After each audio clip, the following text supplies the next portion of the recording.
Ce programme est financé par les amis et partenaires du ministère de Joyce Meyer. Quoi que soit ce que vous traversez maintenant, ne restez pas coincé là. Pleurez comme il faut, puis dites à Dieu ce que vous ressentez. Passez par toutes les phases possibles, mais espérez pour votre avenir.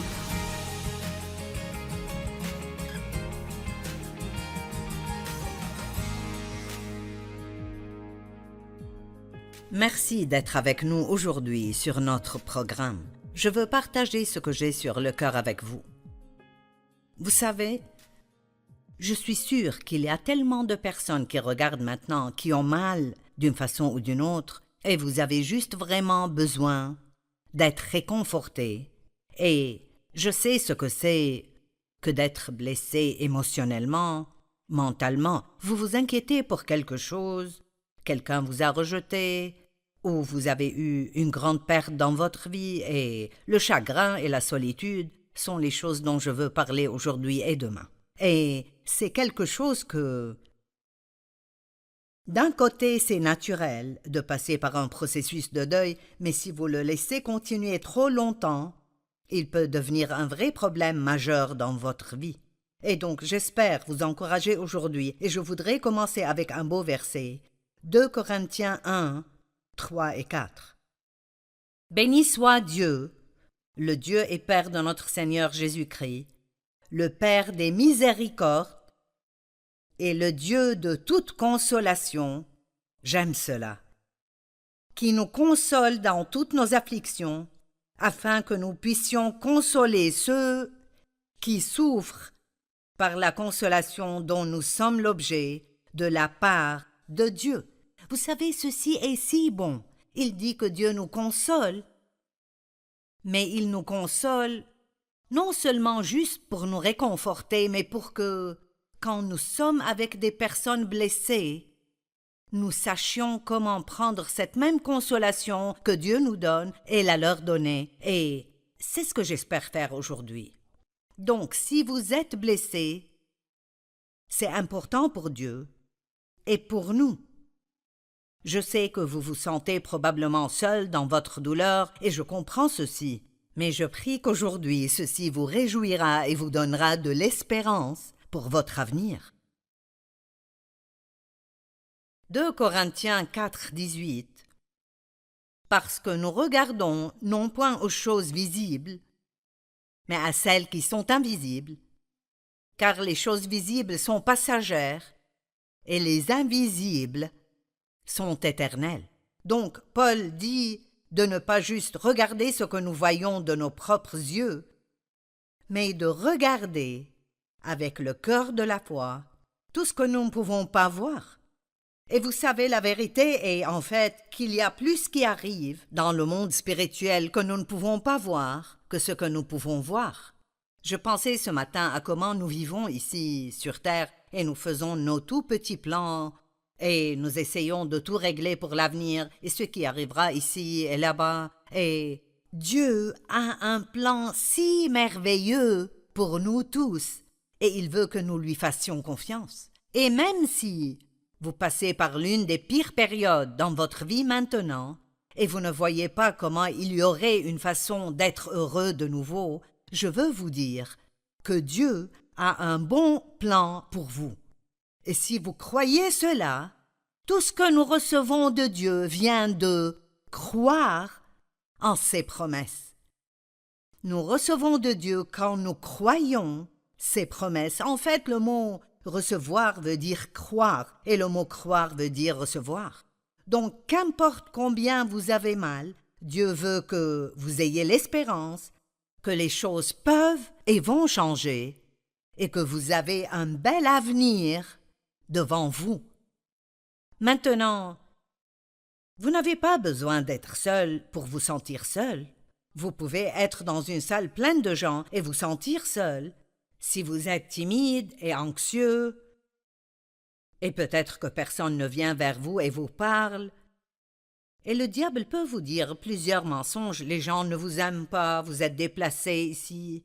Donc, vous pouvez être avec d'autres personnes et vous pouvez avoir un problème qu'ils ne connaissent pas, et que vous ne pouvez pas leur dire, donc vous êtes blessé, et ils sont autour de vous à rire et à se réjouir, et vous vous sentez seul. Vous n'avez pas besoin d'être seul pour vous sentir seul, et vous pouvez être seul sans vous sentir seul. Je veux le dire de nouveau.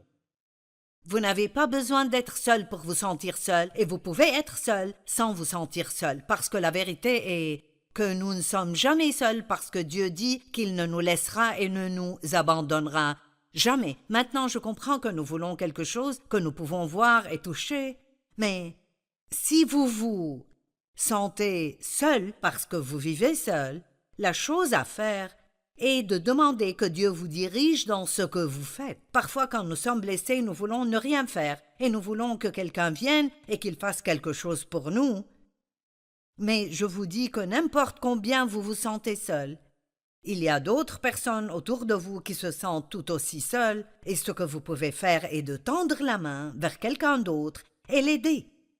Mais parlons de raisons pour le chagrin et la solitude. On m'a dit que le chagrin et la solitude sont deux des problèmes majeurs dans notre société aujourd'hui.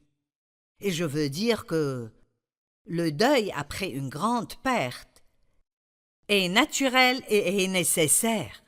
Si vous ne vous laissez jamais faire cela, vous pouvez avoir beaucoup de douleurs coincées à l'intérieur de vous qui fait mal. Mais le deuil, d'une façon bonne et saine, est différent de laisser un esprit de deuil submerger votre vie, jusqu'au point où vous vivez dans cet état de deuil tout le temps. Et ceci est très intéressant sous la loi de l'Ancien Testament. Ils avaient un certain nombre de jours pour pleurer après une perte, et ensuite ils devaient continuer leur vie. Même Dieu a dit au prophète Samuel, qui avait oint Saül comme roi, quand Saül a fait des fautes et Dieu a regretté de l'avoir choisi comme roi, et il a dû lui retirer cette position. Samuel avait investi tellement dans la vie de Saül et il était si déçu, et il pleurait et était en deuil pour Saül. Et dans 1 Samuel 16, Dieu a dit à Samuel: « Quand cesseras-tu de pleurer sur Saül? Car j'ai oint un nouveau roi pour qu'il prenne sa place. » Et donc, Dieu lui disait clairement: « C'est le moment maintenant pour que tu lâches cela et allons de l'avant avec le plan que j'ai maintenant. » Et l'autre exemple ou situation se trouve dans Deutéronome quand Moïse est mort et les gens avaient 30 jours pour pleurer sur lui. Et à la fin de ces 30 jours, Dieu a dit à Josué: « Moïse est mort, c'est le moment de continuer. » Je ne suggère pas que si vous avez perdu un proche que vous n'avez que 30 jours pour dépasser cela, mais je pense que c'est intéressant que Dieu ait mis une limite à leur temps de pleurs, et je pense que c'est un message pour nous que vous ne pouvez pas juste laisser cela continuer encore et encore et encore. Quelqu'un me parlait ce matin à propos de son père qui est mort, et son père et sa mère avaient été mariés 65 ans, et c'est un long temps ensemble. Et il me disait combien c'était difficile pour sa mère, et ça faisait 4 mois que le père était mort. Et il a dit: « On dit que ça prend près d'1 an. » Eh bien, je comprends cela, et il y aura toujours des temps ou des choses qui vous rappellent de quelqu'un que vous avez perdu, ou quelqu'un dit quelque chose et vous pouvez ressentir une autre vague de cette solitude et de ce chagrin. Mais la vérité est que si vous êtes vivant et vous respirez, alors Dieu a un plan pour votre vie, et Dieu a un but pour votre vie, et vous ne voulez pas manquer cela en restant coincé dans ce qui était et ne sera plus jamais. Amen? D'accord. Les gens peuvent se sentir seuls parce qu'ils sont extrêmement timides, ils sont très farouches et ne vont jamais vers personne. Ils s'isolent et espèrent que d'autres personnes viendront vers eux. Des gens peuvent se sentir seuls ou ils peuvent pleurer parce qu'ils ont été rejetés dans leur vie. On a abusé d'eux. Ils ont eu une enfance douloureuse et dysfonctionnelle, et c'est beaucoup d'entre vous. Et à cause de ce qui m'était arrivé, je n'ai jamais senti que j'avais ma place. J'avais ce grand secret caché à l'intérieur de moi que je ne pouvais raconter à personne, et donc je sentais que personne ne me comprenait. Je me demande combien de personnes regardent maintenant et sentent que personne ne vous comprend vraiment. Eh bien, Dieu vous comprend. Et la Bible dit que nous avons un grand prêtre, ceci est dans Hébreux 4, 15 et 16. Nous avons un grand prêtre, Jésus, qui comprend nos faiblesses, nos incapacités, nos tempéraments. Il nous comprend parce qu'il avait un corps tout comme le nôtre et est passé par tout ce que nous traversons. Donc, cela me réconforte toujours que Jésus me comprend. Il me comprend vraiment. Et il est avec nous tout le temps et il nous aime. Une personne pourrait être solitaire ou pleurer à cause d'un divorce parce que quelqu'un de proche est mort. Ceux qui sont plus âgés peuvent parfois se sentir seuls. Ils sentent que leur vie est terminée, qu'il n'y a plus rien pour eux. Mais ici de nouveau, tant que vous respirez et vous êtes en vie, Dieu a un but et un plan pour vous. Et l'une des meilleures choses pour nous est de regarder au-delà de nous-mêmes vers ce que nous pouvons faire pour d'autres personnes. Et je dis ceci tout le temps, dans beaucoup de mes sermons. Et peut-être que vous pensez, cela ne peut pas être la réponse pour tout, mais c'est probablement la réponse à la plupart des choses. C'est de ne pas trop penser à nous-mêmes, mais de penser à d'autres personnes qui sont dans une situation peut-être pire que la nôtre. Tout changement d'étape dans la vie peut vous faire vous sentir seul. C'est la retraite. Qu'allez-vous faire maintenant?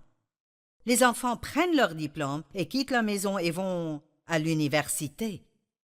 Peut-être que vous avez eu beaucoup d'enfants à la maison et ils commencent à aller à la garderie ou à la 12e ou quoi que ce soit.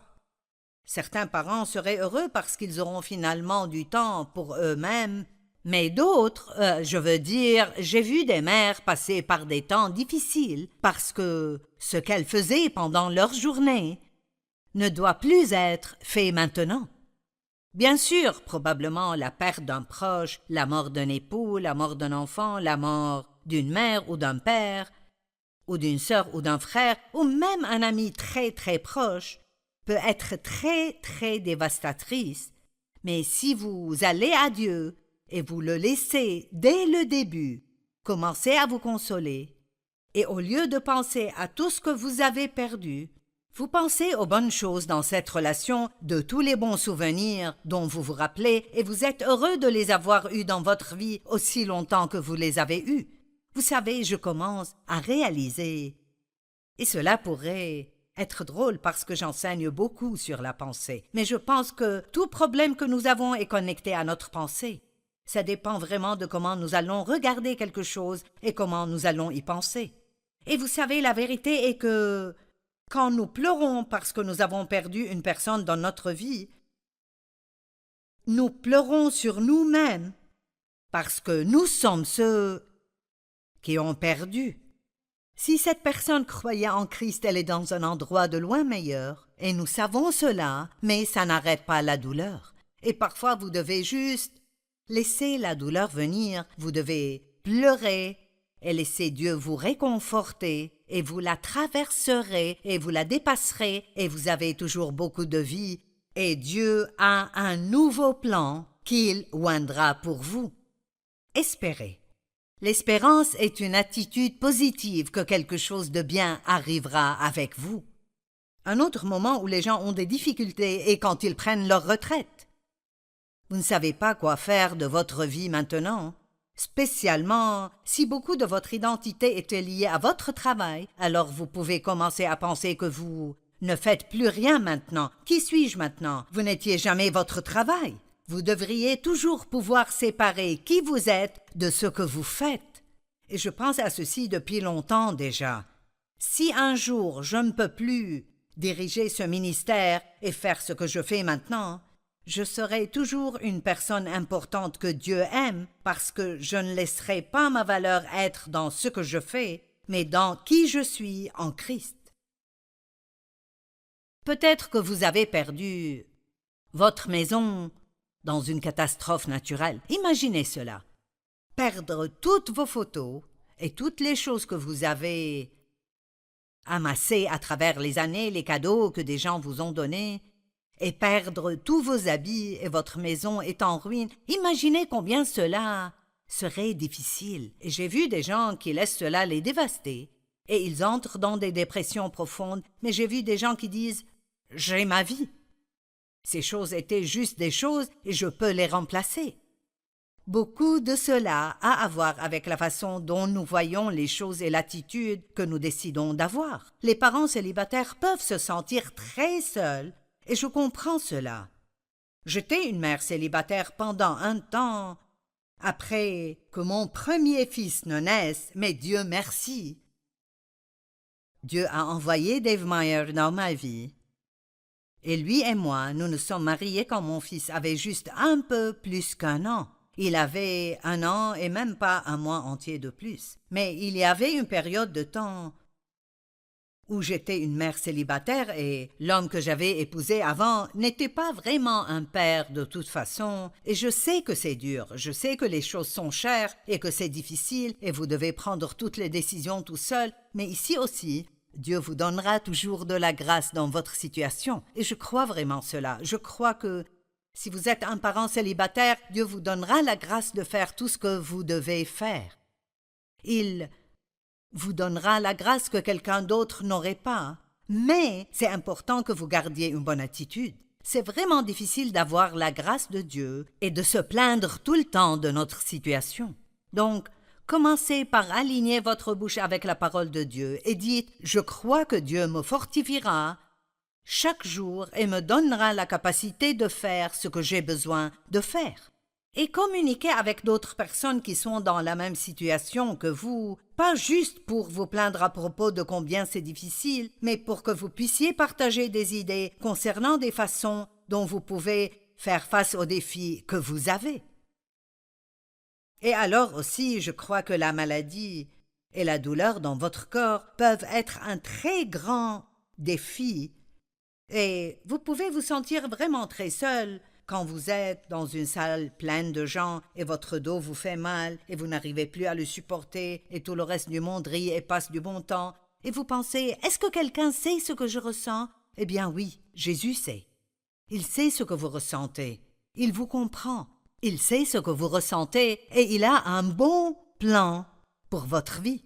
Le mot solitude, la définition centrale de ce mot est d'être abandonné. Je sais ce que c'est que d'être abandonné. Vous me regardez maintenant et j'ai une belle vie. Je suis à la télé à partager l'Évangile avec des gens partout dans le monde. J'ai écrit des tas de livres et Dieu est juste si bon envers moi. Mais il y a eu un temps dans ma vie où, en fait, pratiquement, j'étais sans abri. Je n'ai jamais dû dormir dans la rue, mais quand je suis sortie de l'hôpital avec mon premier bébé, eh bien, mon mari, l'homme que j'ai épousé en premier, c'était plutôt le gamin que j'ai épousé en premier. J'avais 18 ans et il avait 19 ans, et aucun de nous deux ne pensait clairement. Et quand j'étais enceinte, il m'a abandonnée et est allé avec une autre femme et vivait juste à côté de là où nous vivions. Et donc, quand je suis sortie de l'hôpital avec le bébé, je ne savais où aller. Il est venu et m'a prise, mais il a fini par appeler une proche, une femme qui avait épousé l'un de ses frères. Ils étaient divorcés, mais elle était une chrétienne et il sentait que peut-être elle nous aiderait parce qu'elle était une bonne femme. Et elle l'a fait. Elle nous a laissé vivre chez elle. Mais j'ai été abandonnée.